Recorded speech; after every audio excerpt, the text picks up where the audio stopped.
Hotep, good morning, faculty, staff, alumni, family, and most importantly, the reason we're gathered today, graduates. You made it. Congratulations. Another round of applause. I'm going to go a little bit away from my speech for just a moment because I've been tearing up since y'all walked in. This is beautiful.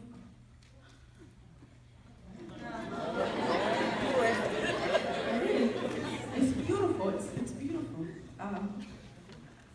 And you know, I want to take a moment to, real quick, I'm gonna stop crying after this. But there's a lot of soul in the room right now. I want to congratulate specifically my little sister and one of my personal heroes, because she showed me what it looks like to be strong and keep faith alive in the face of death as a survivor of childhood cancer. So, I went to your first graduation, now your second graduation.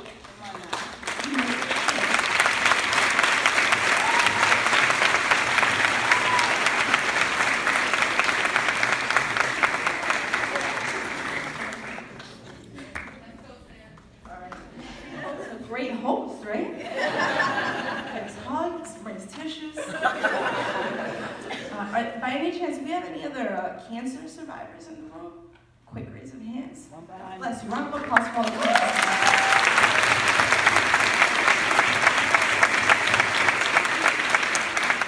All right. I'll try not to cry anymore. I was honored and at the same time very hesitant when I received the invitation to be today's keynote speaker. First of all, alumni speaker has a very different connotation to me than keynote. I said, cool, 5 minutes? I got that. They said 15 to 25 minutes.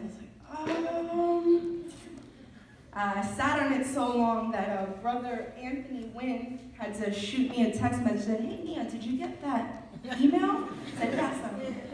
And in that moment, I was reminded of the Year of Yes challenge that I accepted back in January. I am not very big on New Year's resolution, but inspired by one of the TED Talks by Shonda Rhimes, I took a Year of Yes challenge, and I told myself I would say yes to love, yes to real friendships, yes to saying no when it needs to be said, and yes to using my voice. So I had to say yes. Right? Here was the universe's opportunity for me to use my voice. And while I am not comfortable standing before you, nothing good happens when you're comfortable. Right? Without pressure and challenge, you stagnate. So I do feel that I have something worth hearing to share with you today. Before I jump into today's theme of Black excellence, I do feel that I need to tell you a little bit about myself.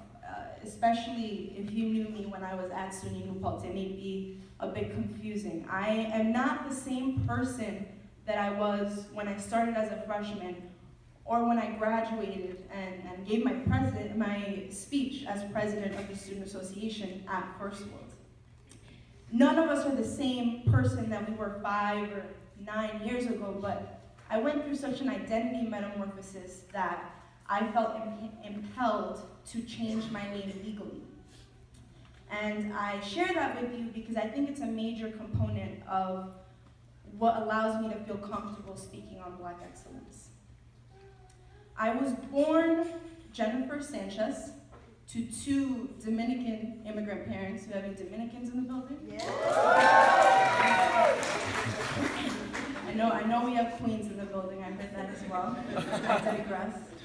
Spanish was my first language, no English till I got to kindergarten. And then, although I'm fluent in both, I feel more comfortable in English as I was educated in that my entire life. I never saw myself as Black. I went to a predominantly white high school, a great high school, and it wasn't a 1960s segregated education, but we were all keenly aware of where we came from and our backgrounds. There were the Spanish people, right? As I now know is not the most appropriate term, but there were the Spanish people, and in New York, that's what you get called. There are the blacks and the Indians, the Jewish whites and the Christian whites. We all really thought we knew who we were. I thought I knew who I was. When I got to SUNY New Paltz, I was, and I say this very jokingly, bullied into the SMP program by the late Margaret Wade Lewis, a woman that does not take no for an answer. See, I came in with a plan. I had my courses all lined up, and that additional required course for SMP was not a part of my plan. So I tried to make all kinds of excuses. And thank God that she convinced me to become a part of the SMP program, as it really changed the trajectory of my life. It was in that mandatory introductory class, Karanja Keita Carroll came to speak about race and identity in America, and my interest was sparked. I took one course, then another, and eventually I graduated with a double major, the second in Black Studies. These names, by the way, are important. History is important. I had never before heard that my ancestors were actually a mix of African, indigenous, and white Spaniards, considering where in the island my family was from. And all I could think about as I was learning this were all the kids in my neighborhood that would never have the opportunity to hear this, to learn about the origins in their bloodlines. I was one of the few in my neighborhood to make it through high school, let alone past high school. It really is devastating that people of color don't learn about their origins, their identity, their history, unless they have intentional adults in their lives, or they have access to something like what the New Paltz Black Studies program has created. Our history matters, and we benefit from learning it. How can we expect to move forward if we don't hear about the legacies of success of people that look like us? A recent study found that high schoolers in San Francisco who enrolled in ethnic studies performed better in classes than those who didn't. Knowing your history and discovering who you are is vital for success.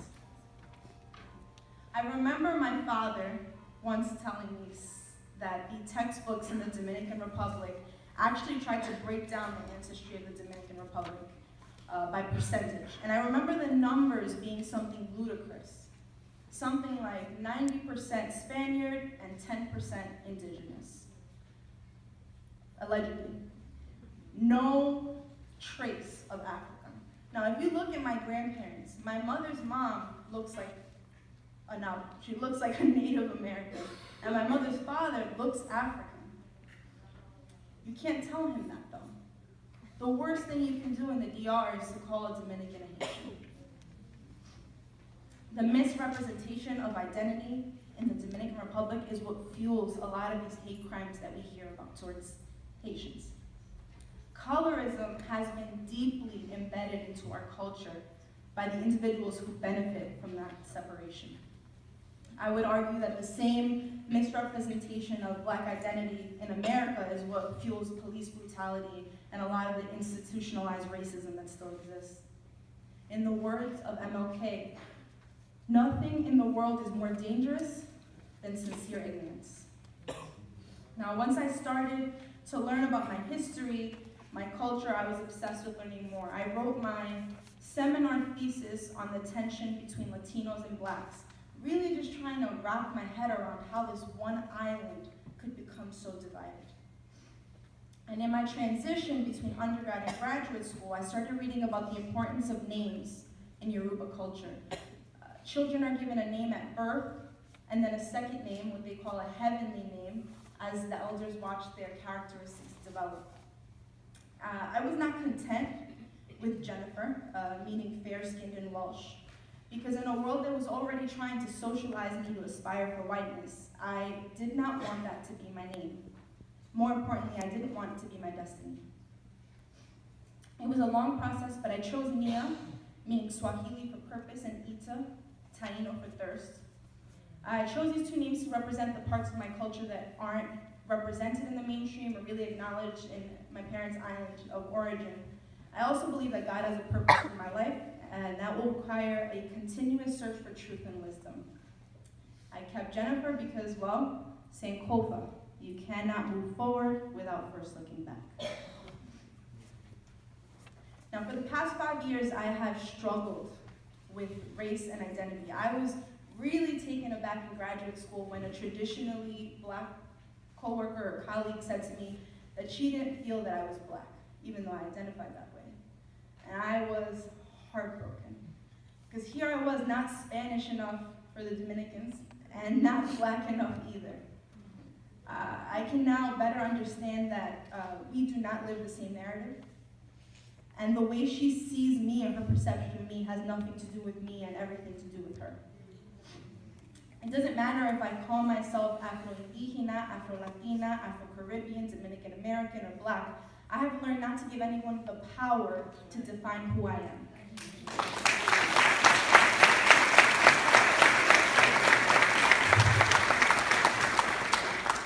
Identity is a tricky thing, and this socially constructed categorization of race is not only something you're going to continue to see as you go into the workforce and for others postgraduate degrees, but this socially constructed categorization of race is going to shape how people see you. It is.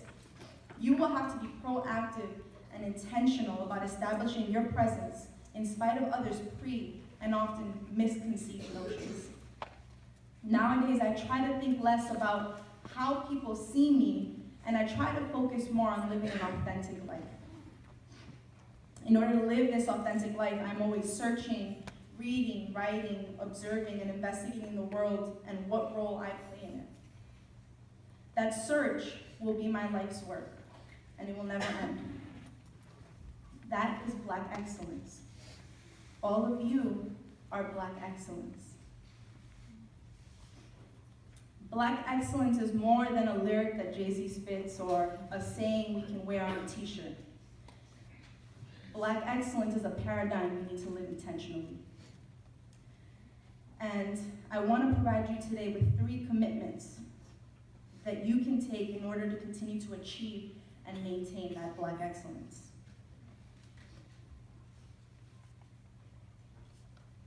Number 1, find your passion and be intentional about it.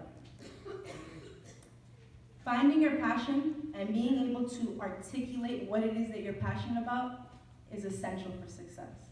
The minute someone has to remind you to go to work or to go to practice, you're not passionate about it. You're not. We're constantly told to choose something practical. And often, out of fear, disguised as practicality, we go into these things that we're not passionate about. We think we don't want to fail, right? Well, here's the reality. The more you fail and recover and improve, the better you are as a person. Failure is inevitable. It's going to happen whether you're doing what you love or you're not. So you might as well take a stab at doing something you love. Don't stab at it blindly, though. If you do have to strategize, all right? Strategize your passion by researching and having an unstoppable work ethic. Wake up early, go to bed late, eat, sleep, and dream your passion until you've found a way to make it your own. That's what you do. Now let me tell you what not to do. This is big, all right? So listen up, don't do this. Don't get stuck on a corporate plantation. Don't wake up every Monday morning dreading in your heart and being anxious about the week that's to come. Don't get a JOB. You guys know what that is? Don't worry, I'll wait. What's a JOB? It's an acronym. It's enslavement. It means just over broke. All right? You don't want a JOB. You want to have a career that empowers you and your community mentally, financially, and spiritually. Keep that in mind. In order to achieve that career, that dream, planning is necessary. You've heard this, I'm sure. Failing to plan is planning to what? Okay. I I can't urge you enough to research, research, research. A little knowledge, a little power. A lot of knowledge, the world is ours.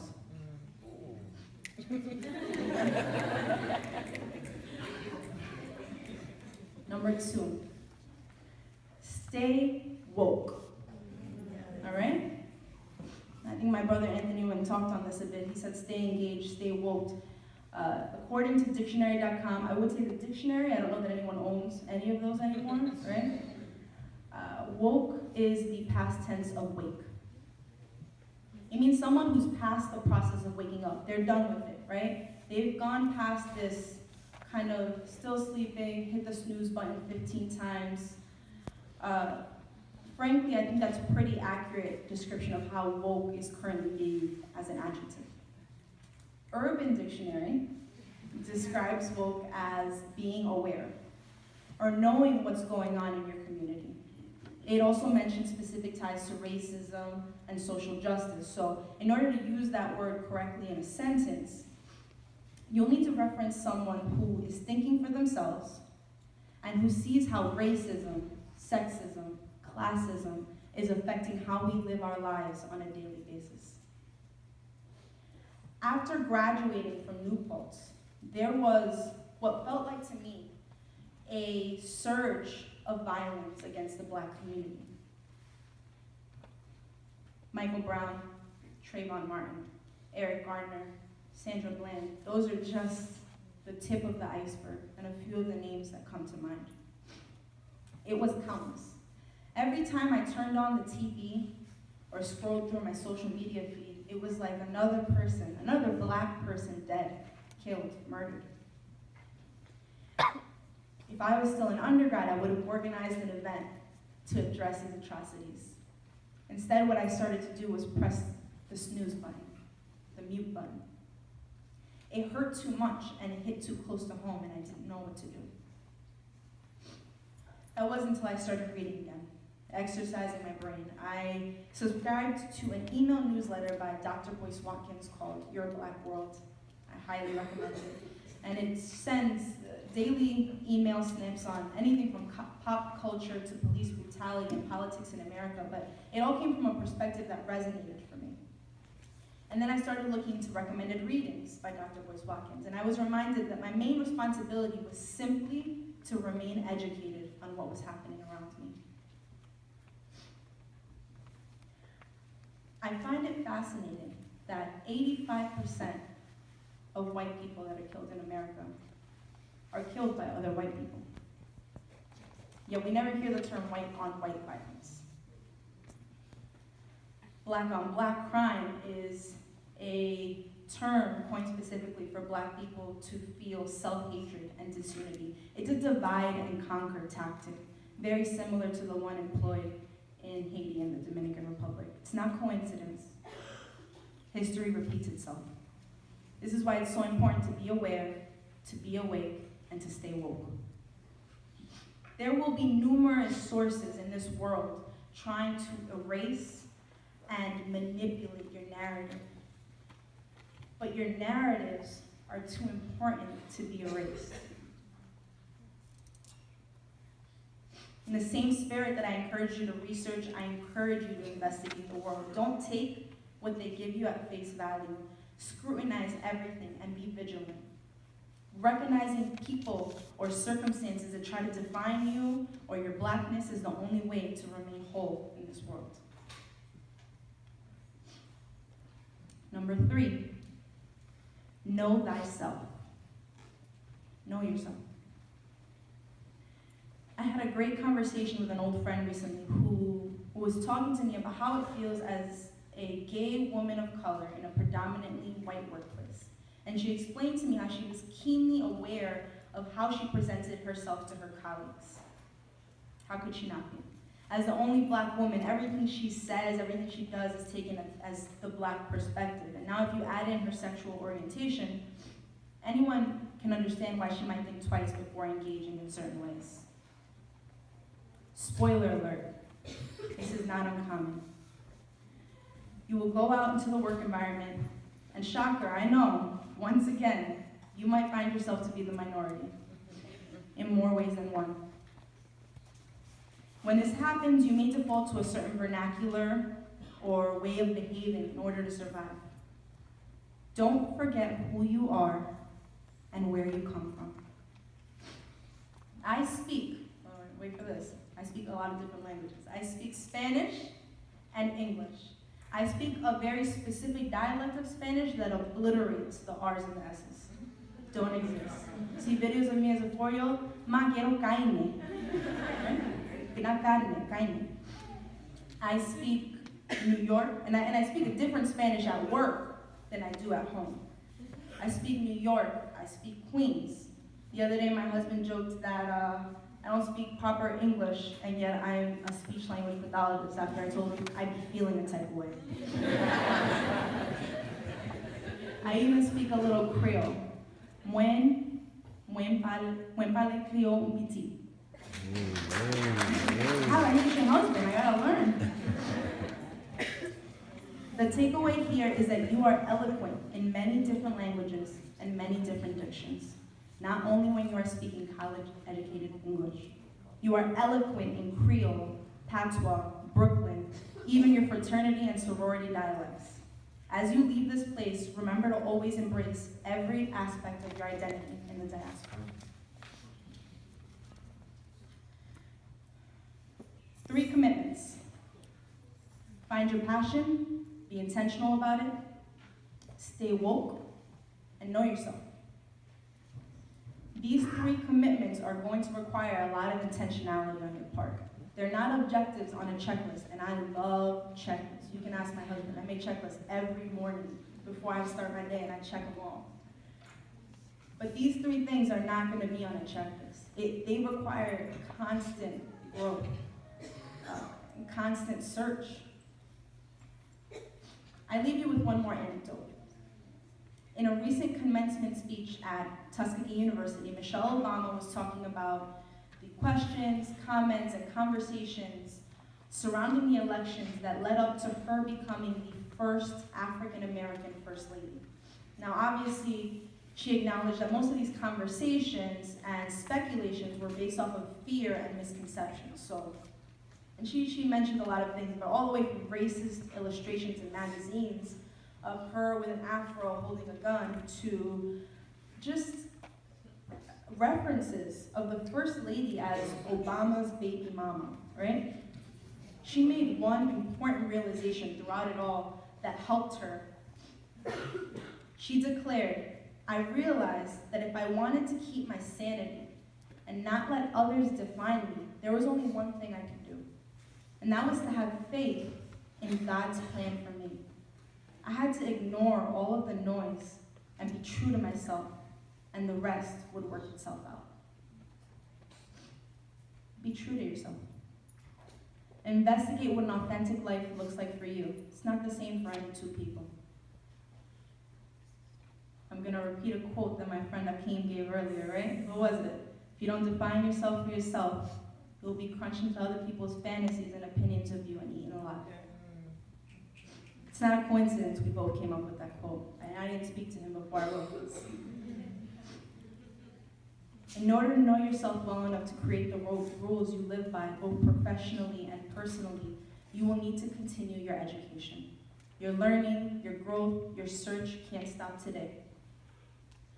Stay woke, be intentional, be passionate, be curious, be ambitious, be creative, be innovative, be you. I leave you with these words from Malcolm X. Education is the passport to the future, for tomorrow belongs to those who prepare for it today. Congratulations to the class of 2016.